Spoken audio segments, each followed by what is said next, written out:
Cuando Dios se hace presente, maravilloso, amén. Y estamos ya en el capítulo 15 del libro de Romanos. Hemos estado estudiando ya cerca de 1 año y medio el libro de Romanos. Y es una bendición maravillosa poder ya ir concluyendo el capítulo 15.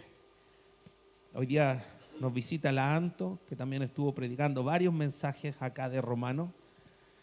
Y leemos algo que parece una especie de tracking, ¿verdad? De programa de viaje de Pablo, pero tiene un fondo espiritual maravilloso que nosotros no somos capaces de ver.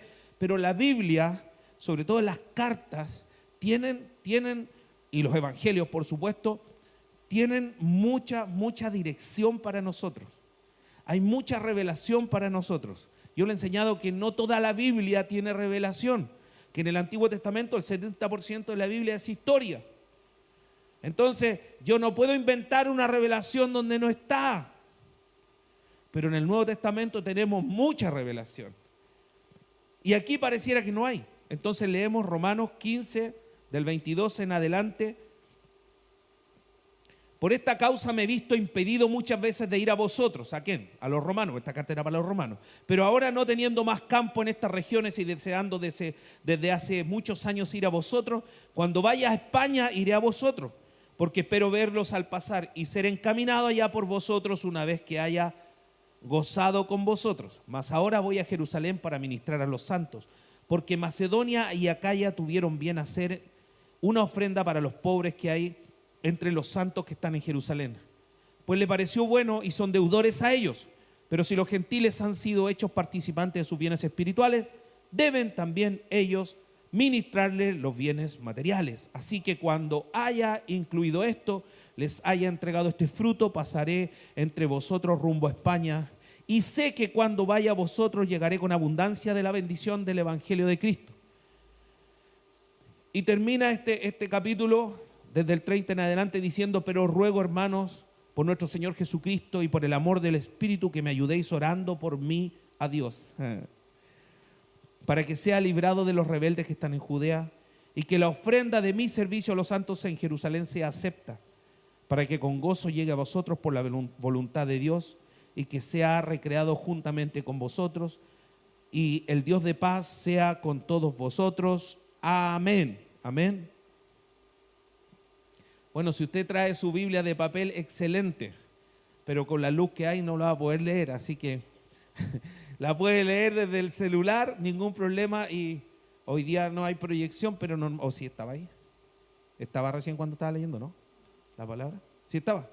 No he dicho nada. La puede leer de ahí. Entonces comenzamos a leer la primera parte y estuvimos hablando la semana pasada de esta intención de Pablo de dar a conocer un itinerario de viaje. Y claro, cuando nosotros lo leemos sin estudiar a fondo esta escritura, comenzamos a ver que es solo un itinerario de viaje. Más comenzamos a ver cómo se une con el capítulo 1 y comenzamos a ver que no es solo un itinerario de viaje, que tiene mucha, pero mucha más profundidad. Y dentro de esta profundidad comenzamos a ver nosotros que Pablo anhelaba ir a Roma y él quería visitarlos y había anhelado muchas veces de ir a Roma.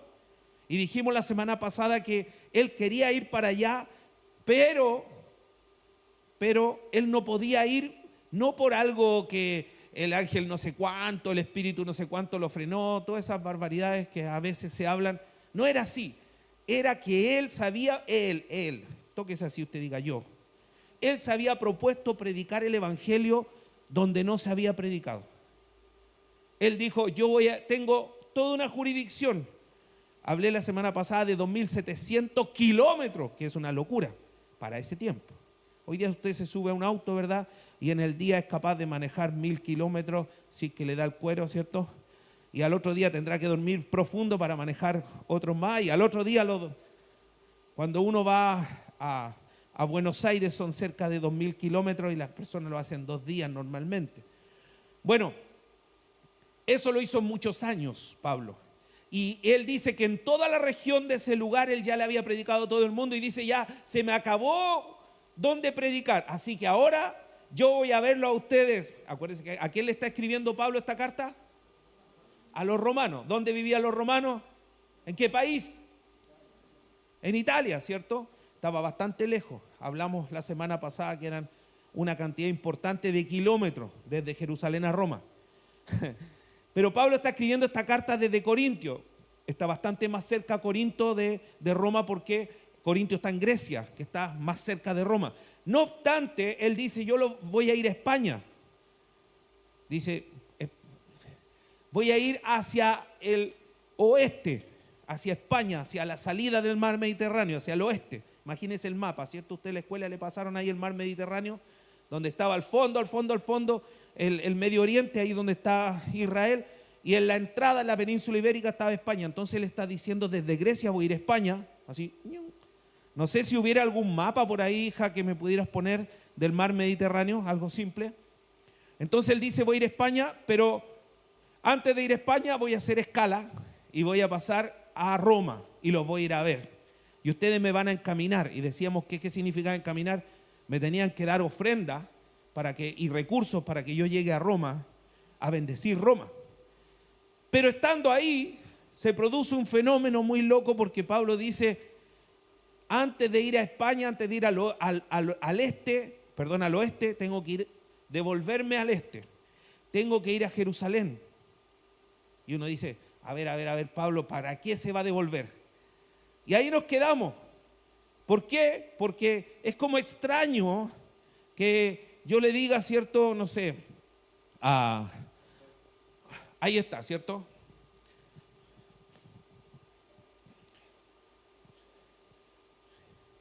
Espero no tocar la pantalla, ¿cierto? Aquí en esta parte está Israel, dice Israel, ¿cierto? Aquí está Italia, estaba Roma acá, y aquí está Grecia. Pablo estaba acá y dice, yo tengo que ir a España. Voy a pasar a verlos a ustedes me van a encaminar con recursos y yo voy a llegar a España. Pero dice, antes de hacer todo eso que yo he anhelado tanto tiempo, desde el capítulo 1 en adelante, lo anhelaba tremendamente, yo tengo que ir a ver a los israelitas. Me voy a devolver y después voy a hacer el viaje. Y la pregunta era, ¿por qué? Bueno, Pablo en ese momento,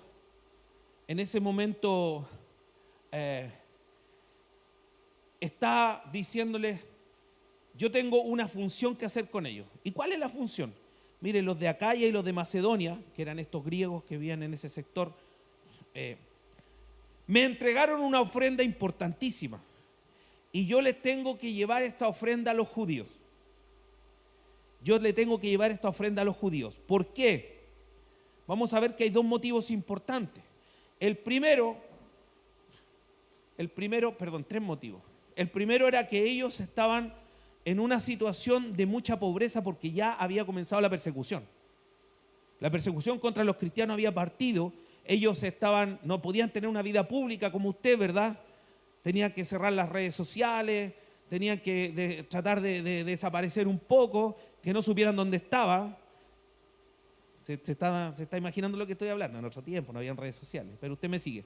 Entonces, tenían que ellos ser NN con el único objetivo de que adoraran a Dios ahí escondidito. Esta iglesia así, enamorado del Señor, ya lo hubieran incautado porque le incautaban los bienes y todo eso. Entonces, ¿qué iba a hacer Pablo? Le iba a llevar esta ofrenda. Se le iba a entregar esta ofrenda. Pero él decía, yo necesito que me acepten esta ofrenda. Y usted dice, ¿cómo? O sea, tan pobre y orgulloso, tan con necesidad y más encima orgulloso. Sí, porque sus características de judío les permitía eso, o les generaba eso. Entonces Pablo dice, ahí lo leímos recién, yo espero que me acepten esta ofrenda. Y después dice, tengo peligro de rebeldes judíos. Wow. Hay personajes que me pueden matar.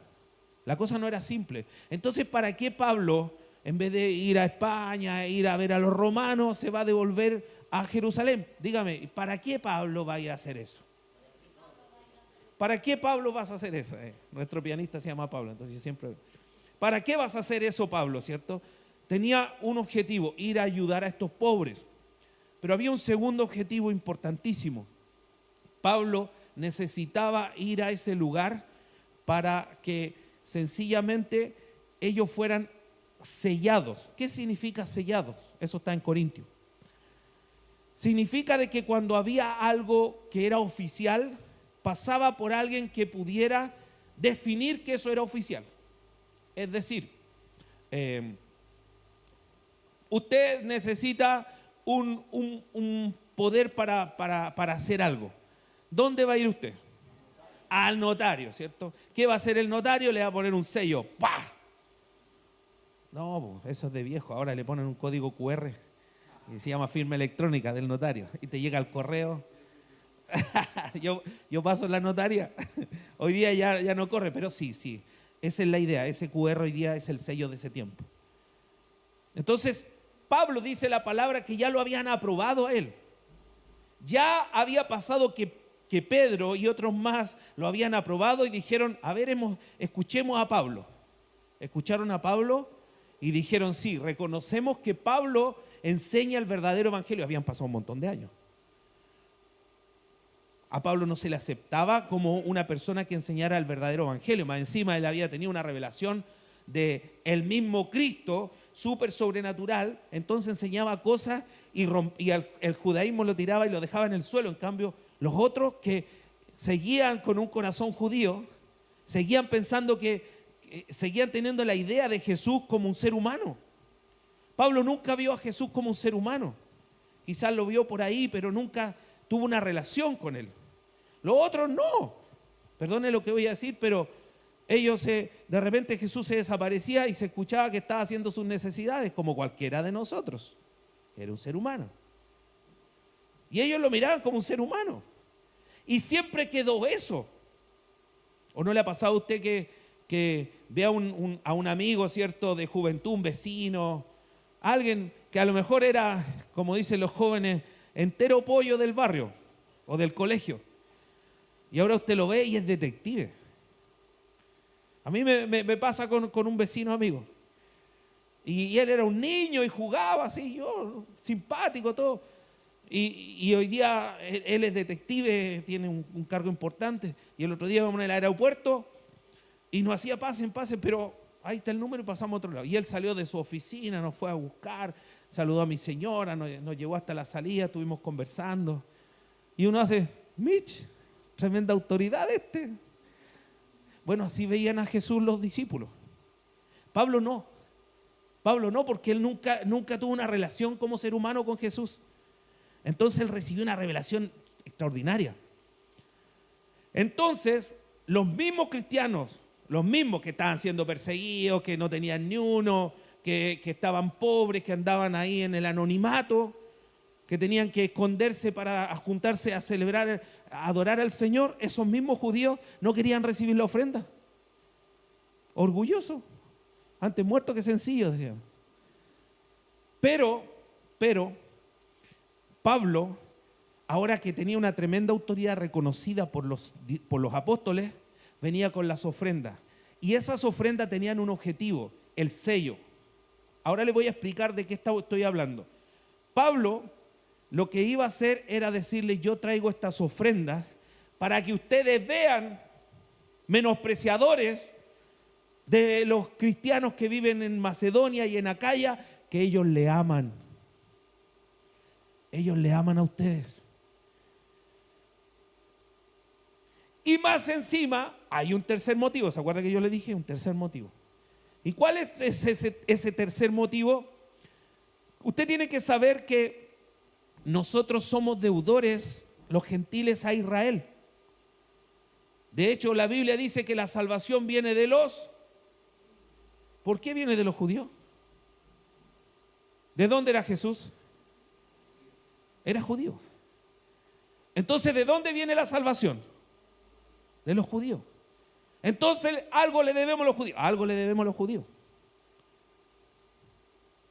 Nosotros le debemos el ser civilizados a los españoles.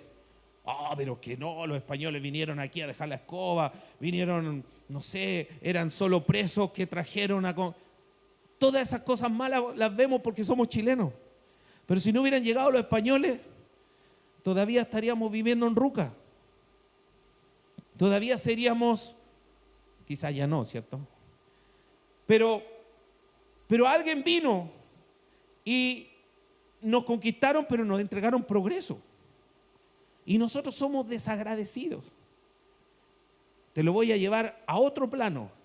A veces tú llegas al evangelio, llegas a una iglesia, vienes con la inocencia de un recién convertido, Dios toca tu vida en ese lugar, comienzas a ver todo color de rosa, te enamoras del Señor, le dicen por ahí los pentecostales, el primer amor, ¿cierto? The first love. Y entonces llegan ahí y tú estás así fantástico y de repente comienzas a ver que las cosas no están tan bien en la iglesia. De repente te tratan mal. Aparece ese pastor que sale en las redes sociales que dice, ¿y los músicos? ¿Dónde están los músicos? Y después, bájense los músicos, no quiero los músicos. Y es divertido, ¿cierto? Y a lo mejor te tocan malas experiencias en la misma iglesia que tú llegaste, en el mismo lugar donde tú te convertiste. Tienes dos opciones: volverte una persona rencorosa y comenzar a pensar y luego a hablar mal de aquellos que te dieron de comer cuando tú recién llegaste, o ser agradecido porque esa persona eran las personas que Dios tenía para que tú llegaras al evangelio, y ser más agradecido si hoy día estás con alguien que está dirigiendo tu vida en una iglesia donde estás creciendo, donde estás siendo bien alimentado, donde estás adquiriendo vigor espiritual. ¿Qué te quiero decir con eso? Tú le debes a esa gente que dio tiempo para ti. Y es un pecado que yo también he cometido y me arrepiento hoy día, de verdad. Me arrepiento. Porque yo estuve al lado de una persona que no fue, que cometió muchos errores. Pero en 20 años el hombre dio su tiempo para formarme. Y muchas veces yo he hablado mal de él y pido perdón. Hay una deuda. Hay una deuda. En la iglesia tiene una deuda con los judíos. Y eso es súper importante saberlo. Yo ayer estaba haciendo una tarea, una tarea de esa del Olimpo, y estaba analizando la interpretación judía. Y dentro de la interpretación judía tenía que hacer una conclusión. Y dentro de la conclusión decía, este puente, bueno, estaba analizando un rabino que analiza y estudia no solo el judaísmo, sino también el Nuevo Testamento. Obviamente es un rabino del año 1000 por ahí. Y este señor Rashi genera un puente. Y la conclusión decía, qué hermoso es ver cómo esta interpretación genera un puente que nos genera respeto hacia los judíos. Y ellos que estudian esto nos generan respeto. ¿Sabe que al nivel alto de la teología se respeta mucho? Y no se anda diciendo, los católicos, los judíos, no, cuidado. Hay un respeto. Hay un respeto a gente seria que ha buscado de Dios. ¿Qué más respeto vamos a tener sobre los judíos? Que la salvación viene de ellos. Por lo tanto, Pablo dice, voy a ir a entregar estas ofrendas en gratitud y en reconocimiento a aquellos que tanto se les debe. Entonces, la semana pasada enseñábamos que somos deudores, pero no de Dios. Somos deudores de los hermanos. Entonces, usted me dice, pastor, pero usted que me alimenta, que me enseña, ¿cómo yo le pago la deuda? Bueno, una de las cosas, aquí se ve, ofrende, traiga su diezmo, y yo le decía la semana pasada, ore por mí. Y Pablo decía lo mismo. Decía, cuando yo me junte con ustedes, ustedes me van a alimentar a mí y yo los voy a alimentar a ustedes. Nunca Pablo se ponía así.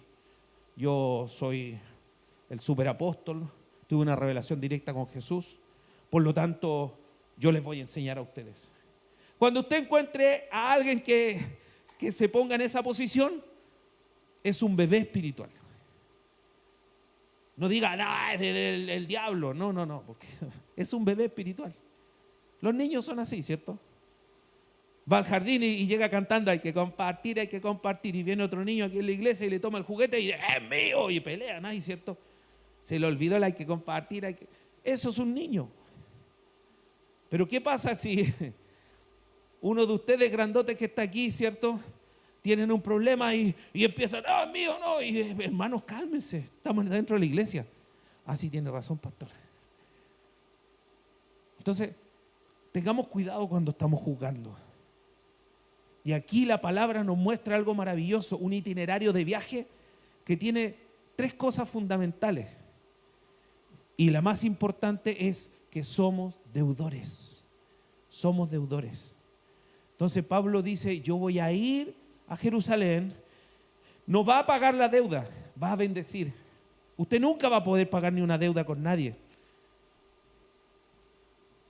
Porque va a aparecer mucha gente que usted le va a bendecir y usted no lo va a ver más. No sé si usted ha tenido alguna experiencia sobrenatural, yo la he tenido. Una persona que ha llegado todo y después nunca más la vi y no estuvo más.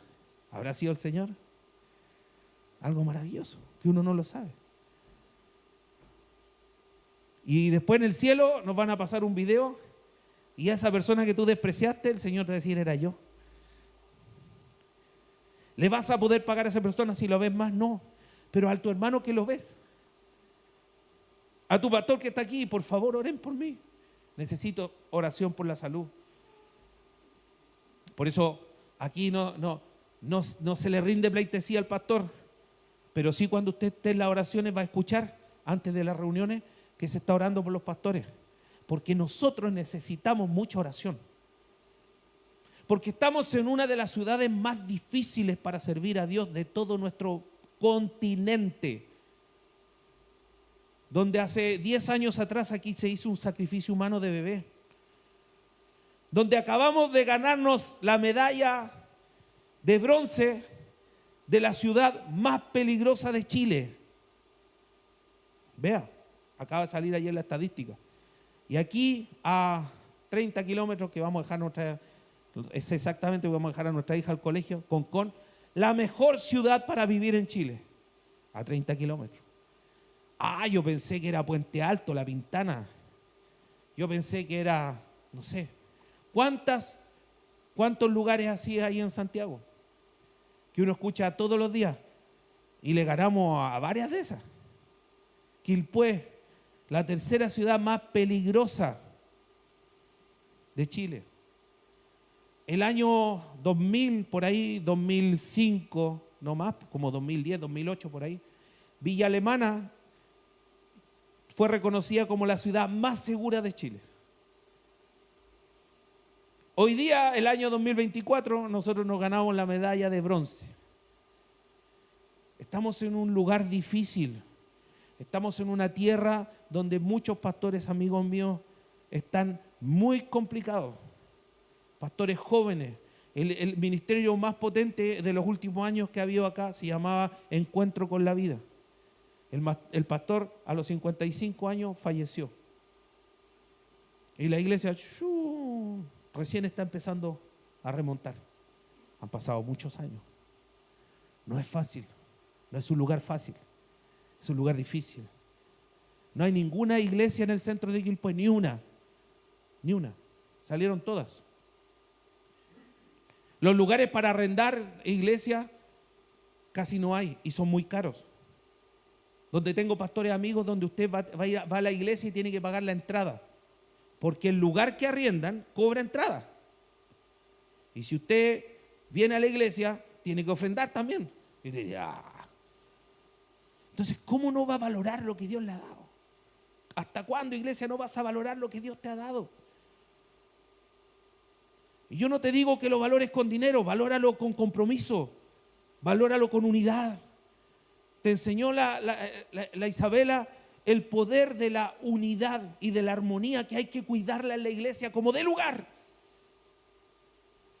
¿Y cómo se cuida eso? Se lo enseñé el domingo. Si tiene un problema con tu hermano, anda y díselo a tu hermano. Nosotros como pastores no somos basureros, donde usted va a llevar que tenga un problema con alguien. No, si la Biblia dice cómo es la cosa. Y si la persona no te escucha, trae 2 testigos. Y recién si eso pasó a algo mayor, un escándalo, anda donde el pastor. Pero no tiene los pantalones los pantalones. Tú como mujer, ¿cierto? Los pantalones bien firmes y los hombres los pantalones bien firmes como para ir y conversar con tu hermano. Si no lo haces, estás pecando. Que te quede claro. Estás pecando. Así funciona el reino. Y nosotros debemos de velar por la armonía y la unidad de la iglesia. Se nos acaba de enseñar eso. Romanos 14. Maravilloso entender eso. Si nosotros entendemos eso, vamos a comenzar a servir a Dios con estos lineamientos. Y el Evangelio tiene lineamientos, tiene dirección, tiene un punto donde hay que llegar. Y nuestro punto es Cristo. Si nosotros comenzamos a desviarnos y seguimos caminando, vamos a ir a dar a cualquier parte.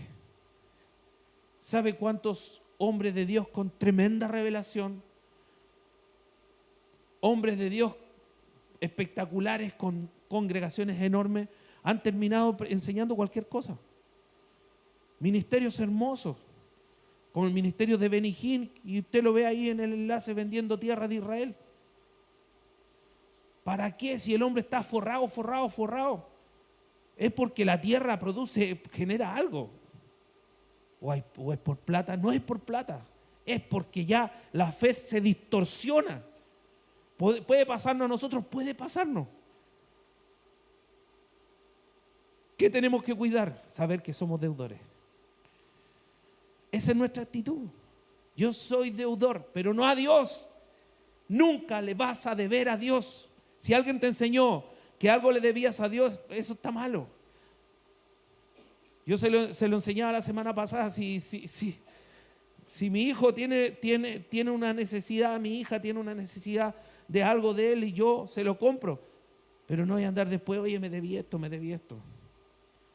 Mi hijo, ¿sabe cómo me pide plata? Me dice, préstame 10 lucas.